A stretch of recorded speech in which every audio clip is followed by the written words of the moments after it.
Time to talk Formula One on this edition of the KTM Summer Grill, joined once again by Speedcafe's F1 editor in Matt Kosh. And on the line, all the way from the UK, is someone who has changed her world in recent time from doing expert work as a strategist on the pit wall to lending those insights as a broadcaster and sharing those observations with those of you watching at home. Bernie Collins, welcome. Thank you very much for having me. It's lovely to be speaking to you. How have you found that transition? And you've done it so well.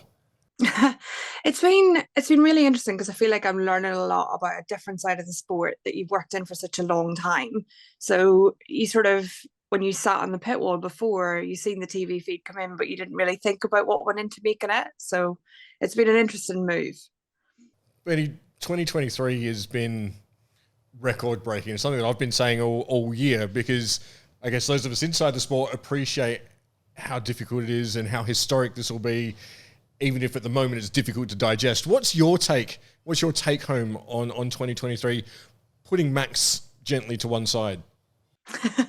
Yeah, it's one of those years where everyone's obviously been very focused at the front, at Max, at Red Bull.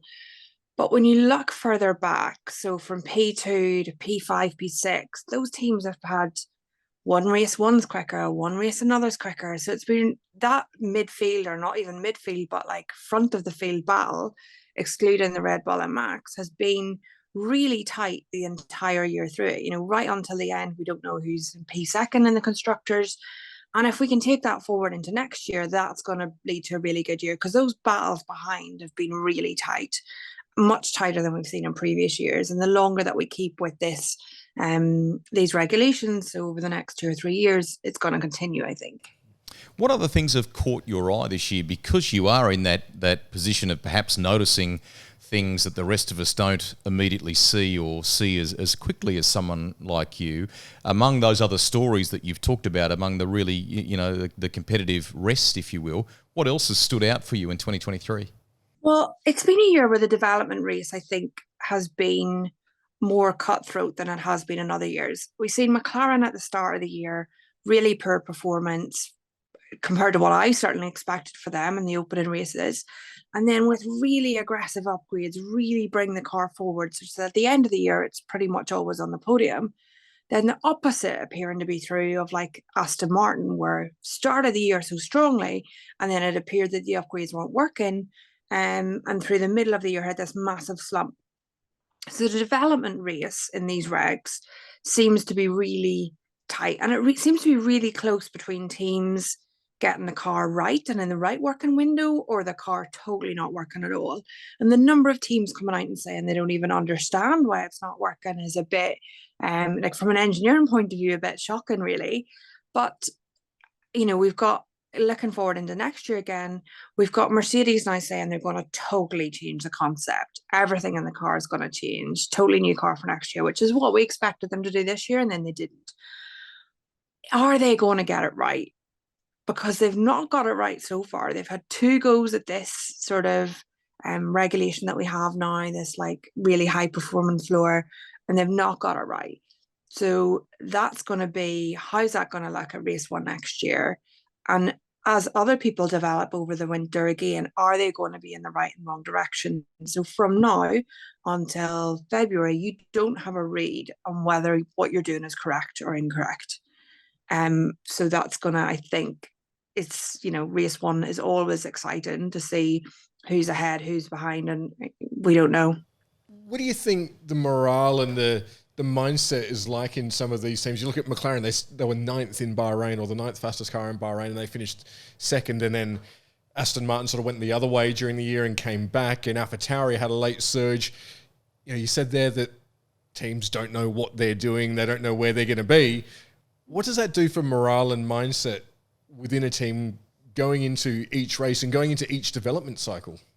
Yeah, so I think, when I was racing with Aston Martin or Force India, we were very much a back of the midfield team that was outperforming the car. So we're getting really good results for what was expected. And that was very good from a morale side. When you stood on the podium, it felt like you'd really achieved a lot at the trackside team.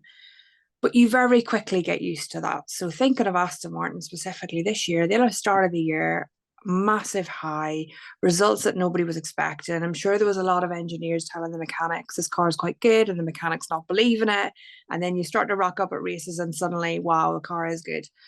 But you'd be surprised how quickly that podium becomes standard. And therefore, when the result starts to slip again, it's a bit like, oh, it becomes very disappointing very quickly. So I feel like McLaren will have feel very disappointed with their year, even though, a lot of the results through the year are very positive. With hindsight, they will feel disappointed, and the team will feel a bit low going into the winter. Conversely, McLaren, having had this massive surge through the year, will feel really positive going into the winter. The entire team, the mechanics, the crew, the drivers, all of them. And even like their development team in the factory will be going, yes, this was wrong at the start, but we were quickly fit to turn it around. And we know where upgrades are working. McLaren have had everything they've brought since Silverstone appears to, at least from the outside, have worked on that car. Aston, it appears everything they brought didn't work, and it's only when they started to take the upgrades off that it started. So those teams that finish the year on the high go through the entire winter riding out that high and then hoping for the same sort of success in the spring. Sorry, that's the other way around for you guys. I'll let someone else do the conversion on all of that, but it will make a difference to the guys in the factory and how they're working and how they're feeling and how the pit crew are training and all these other things that go on during the off season. Given the car advantage that Red Bull had, so early on in 2023, that was pretty clear. They could afford then to commit to development on the 24 car sooner. So what do you see in your mind the early part of next year looking like from a Red Bull perspective and a rest of the field point of view? Yeah, there's lots of different theories out there on whether, fundamentally, we never know when a team has stopped developing one car or another car. And the regulations aren't changing dramatically across years from a technical point of view. So actually teams that are still working on the 23 car, that's going to feed directly into the 24 car. So I don't think it's as clean cut. Okay, for someone like Mercedes that are totally changing the car, it is clean cut. But for the others where the car will be an evolution of this year, it's not so clean cut as something you're doing on the wind tunnel now isn't going to affect next year's car. It's all going to lead the same way. So therefore, obviously, Red Bull haven't proved out a number of what would be upgrades through this year with not developing the car, or at least externally not bringing obvious things to the car. So, that might be a slight disadvantage, some would say, because at least McLaren are proving that their wind tunnel and everything is working as they want. But I think they're going to be in a pretty strong position again next year because they have proven time and time again that in an aero efficient year or in a very aero dominant regulations, Red Bull with Adrian Newey can do very, very strong cars. So I expect them to be at the front. Worryingly, there's a good chance there's even more of a gap because they've been just doing development for next year, or they've not felt they've had to push this year. But what's coming from everyone else? If you look at McLaren's rate of development, God, they could be anywhere. Can we get an Aussie update or observation from you, if you will? Let's start with Oscar Piastri. I mean, a lot of hype, a lot of people back here in Australia that are very pleased with what he achieved. What about from your perspective, and perhaps, Bernie, if we can ask your answer relative to Lando Norris, the improvement we saw from Oscar during the year, and whether you feel like he'll be, in a position to go more toe-to-toe with Lando in 24? I've been so impressed with Oscar Piastri. Just the very basic stuff, even just speaking to him in the paddock, very calm, very head screwed on, very focused on what he needs to do, not getting distracted with any of the other things that come along with being F1. He knew that when he went in this year, the results were going to stand on track, and that's what he needed to focus on. I think everyone, there was a lot of hype about Oscar because of how the signing went last year in particular.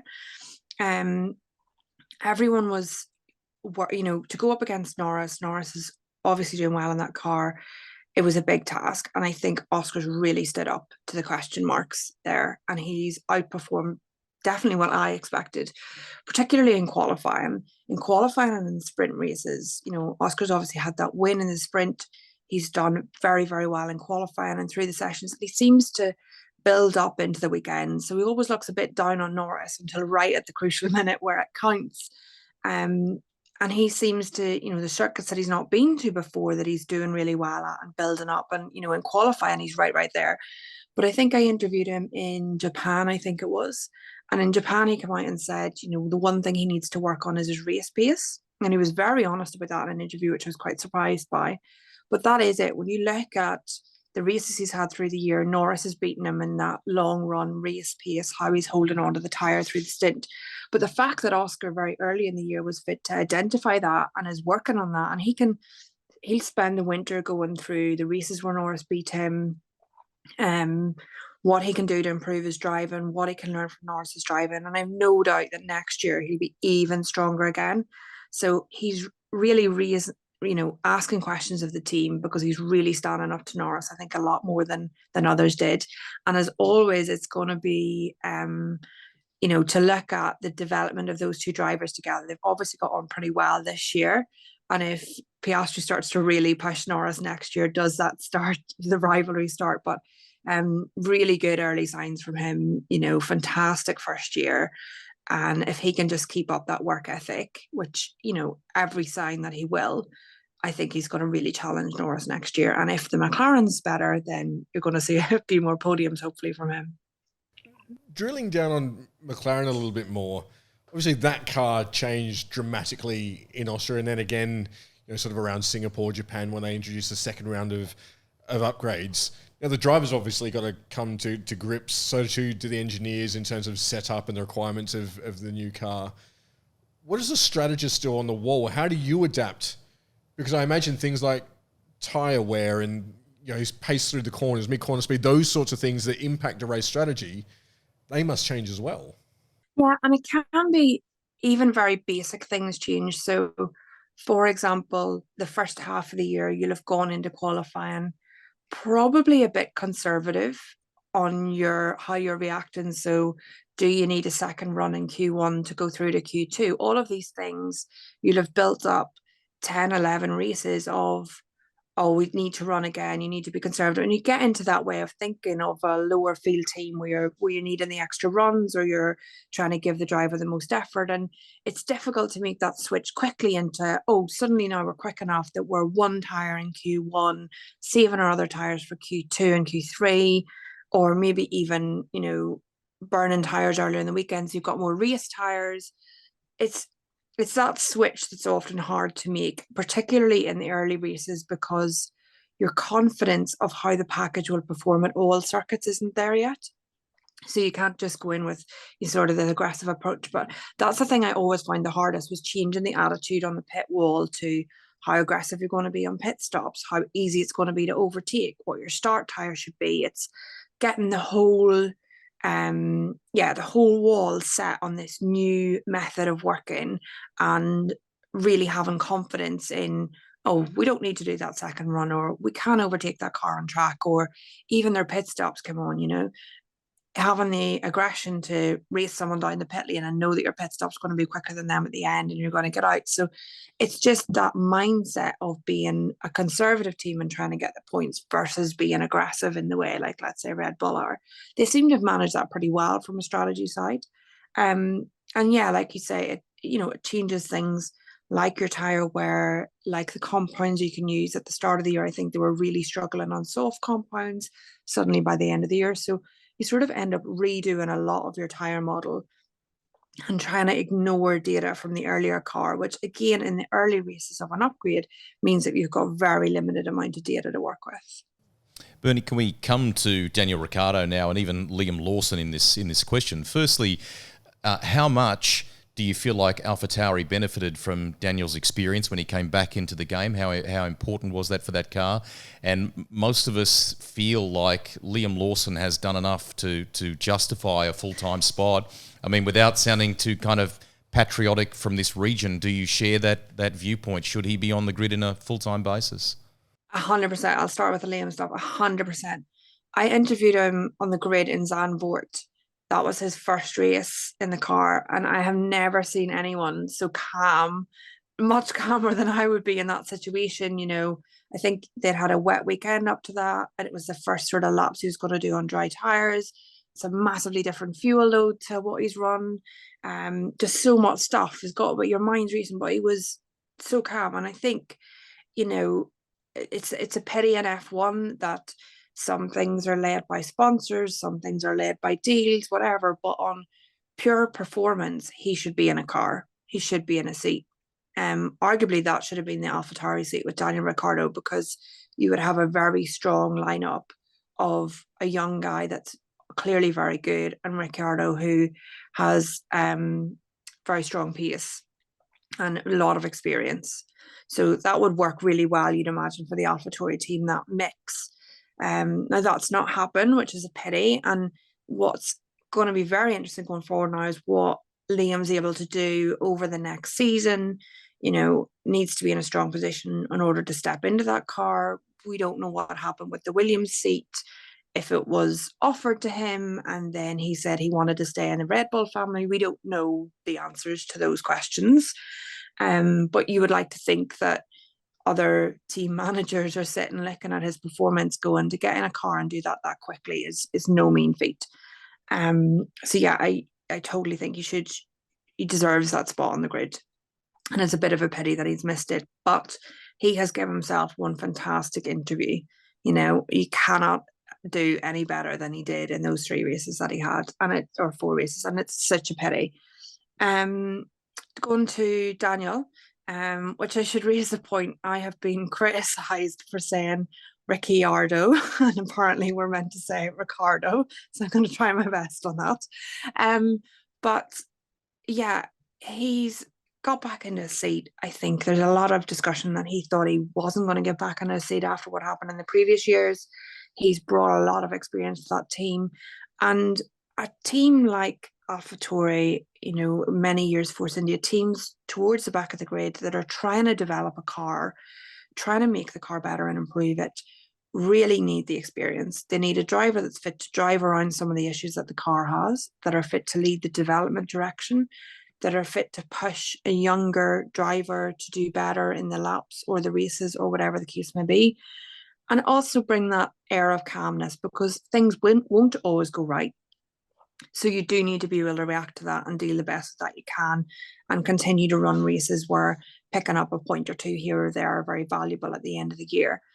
And it's, you know, it is a pity the races that he missed in the middle of the year with his wrist, but good that he's been fit to get back into the car and finish the year out in that car, because again, it would have been a very difficult winter for him, having not been back in the car at the end, and, you know, had some good results towards the end as well. So I think, you know, Daniel's obviously doing a lot better in that car than he did in the McLaren, and it's got to be building his confidence going forward. So let's see what he can do in the future, because there's lots of seats opening up hopefully at some point. You spoke about, I guess, the experience of Daniel. Let's call him Danny Rick for simplicity. The simplicity of Daniel versus the inexperience of Liam. Inside a team, I guess, in the engineering meetings and the pre-race strategy and all those sorts of things, what does an experienced driver give you? One of the things, I think it was Jody Eddles after the Belgian Grand Prix was telling us that, you know, Daniel's feedback during the Hungarian Grand Prix was perhaps the biggest advantage that they'd had all year, in that they had got a better understanding of the car mid-race. They hadn't had that previously. But what did the team get out of an older driver or a more experienced driver that they wouldn't get out of a Liam Lawson? Yeah, so there is that experience. There's that understanding of, for example, in the beginning of a race, any of the races where you've got pretty high degradation or high track improvement, in the opening laps, it's very unclear often when the lap time's fallen off or staying stable. Is it track improvement or is it deg? And sometimes a really experienced driver can give you that feedback that may not be obvious from lap times directly, or there'd be very good discussions. Sometimes you can hear it even in the radio that were played out. There'd be very good discussions on, is it 2 or 3 more laps at this pace? What's possible in terms of overtaking? So with an experienced driver that's lived it a lot, you will, to get what you're trying to achieve in strategy, particularly across, is very easy. This is what we're trying to target. This is what the pit window looks like. This is where expected to come out and track.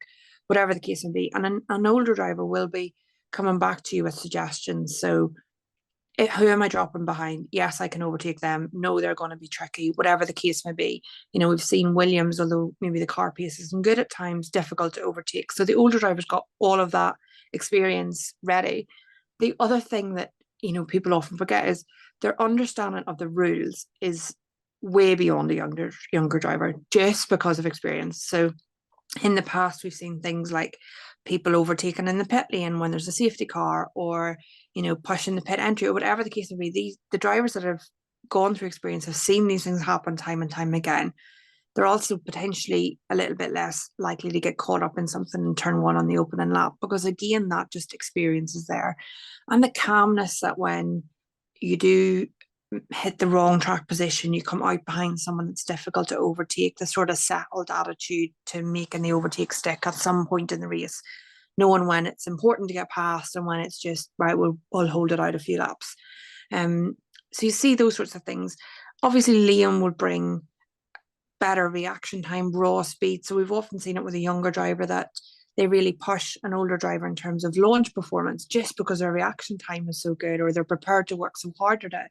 Their work rate is more, but you do have to do more explanation of what's happening through a race, what regulations are coming into play, what the position is of others on the track. Their just mind is a bit more overloaded with those basic things that an older driver is on top of. And that takes more workload from the pit wall to keep on top of those things, which ultimately means the pit wall's not doing something else. Bernie, our audience will find that fascinating, that work on the pit wall that you're just talking about there. If you wouldn't mind, just share with us what it's like, when you're in that role as strategist on the wall, when you've started the season with a car at one performance level. It obviously evolves one way or the other as the year progresses, and how you deal with modelling around that and so on. Yeah, so we've got several models. Like the forming a base strategy is reasonably simple. In you've got a lap time, you've got a tire model for each tire. So in that, you've got the pace difference between the tires, you've got the degradation of each tire, and you've got the life. Those are your three things that go into a tire model. And with your pit loss, which you've worked out, you can work out what the fastest race is. So you can work out, is it a 1 or a 2 stop, which tires it involves, whatever. So you can work out your fastest race if you weren't interacting with anyone else. And then the difficult bit is to include the interactions with everyone else. And to do that, you need to know your pace relative to everyone else's pace, how fast or slow you are. And it's not just the front of the field, which everyone thinks of, but also the back of the field. So how quickly are you going to have a pit window on the slowest cars, for example? How much trouble are you going to have overtaking them if you come out behind them? And to get that sort of, as you say, as your performance, the first race of the year is always the most difficult because you've got the least data. You've got data from testing, but you don't know everyone's fuel load. So the first race is always the one where there's a big question mark on the pace of each car. And then from that, you sort of end up with this rolling average of what people's pace was over the last few races. You don't want to go too far back because you want to include any new upgrades they have, but you want to include a range of circuits and turns to make sure that just if they had a strong or bad weekend, you've not really skewed the data with that. And so it's the pace of your car and other cars is actually quite difficult. And that does affect, like I say, when you can stop, who you can overtake, when the leaders are going to come through you, that you're going to get your lapping events. All these things that we try and avoid, particularly as a midfield team, because that costs you so much time. And often that's where strategy, at least pre-event, goes wrong, is that difference in pace between you and the others. And then the tire model stuff, obviously, the tires are not a given condition. So the track temperature might move, the wind might move, the brakes might be running slightly hotter, which is increasing the temperature of the tires. There's so many things that go into affecting tires, and there's such a delicate balance that although you have one tire model, you need to be really ready to adjust higher deg, lower deg, whatever the case may be. So the race on the pit wall is a lot of trying to make sure your model is within the parameters that you set originally, and then continuously readjusting. So readjusting to, you know, by the end of lap one, people will be in a different position to the grid. So completely every lap you're readjusting this model and checking that the assumptions you have are still correct, and you're trying to optimize what you do going forward. So although sometimes people look at like a boring one-stop race and think, oh, that must have been quite easy on the pit wall, we actually make decisions like every lap. What would we do now if there's a safety car? What would we do now if we had an accident? You know, all these things. So there's lots of decisions going on all the time. Your insights during the broadcast have been superb during the year. I know the season has enabled you to take in some races at home as well, which has probably been nice. Maybe even down at the pub, I'm not sure. But are you missing the pit wall? That's the obvious question. Oh, yeah. I loved my role in the pit wall, and I loved the influence I had on the race. You really affected, okay, just for one team, but you really affected the results. You really felt part of this team unit. So if it wasn't for so many races, I wouldn't have left the pit wall. I really enjoyed it. So yes, I do miss the pit wall, and sometimes I look at it and I think, oh, I would quite like to be there. But sometimes, you know, it's a really tricky race and you're like, oh, I'm so glad I'm not there. So it's a bit of a mix. Or, you know, the ones where I'm fit to, you know, go to a wedding or stay at home or watch down the pub, or, you know, just switch the TV off and then I've got no pack up to do. I'm just already at home. So there's been a real mix of emotions in that. But I do miss the adrenaline of getting on the pit wall, making those decisions. So yeah, I'm not saying never, but it's been very interesting to watch from the sidelines. What's more nerve-wracking, making that strategy call or sharing your opinion in front of tens of millions of people on television? Making the strategy call, because I didn't really think about how many people were watching on TV. So when I first got to the TV, you know, when I first started with Sky, I knew a lot of the Sky presenters because we travel together, we get on flights together, all these things. So I knew a lot of them. So it felt like a very friendly environment. And then when you're in the comms box, there's like three of you in this box, and it just feels like three of you chatting about the race. And it was only really during that first race I did that I was getting text messages from friends in America or messages from friends in Australia. And I hadn't really thought that the commentary went that far. I just assumed it was like Sky UK, so it's not going anywhere else. So maybe it was better that I didn't know that in advance. But definitely the pit wall feels like there's more pressure on you. Well, keep doing what you're doing, because we're the ones who gain. It's been superb to get you on the KTM Summer Grill. Thank you so much. Enjoy the festive season and all the very best for the new year. Yeah, thank you so much. You guys as well. See you next year. There you go. We're going to get Bernie Collins back on next year. That's an absolute must. We'll be back tomorrow, of course, with another very special guest here on the KTM Summer Grill. Just check back in with the Speedcafe website. You could be a winner each episode of the Summer Grill. KTM are giving you the chance to win a bar stool, a mug, and this race-inspired clock as well. So there's more good reasons to tune in and hear from some of the stars of world motorsport here as a part of the KTM Summer Grill. All you got to do is click on the link below, fill in your details, and you could be in the running to win.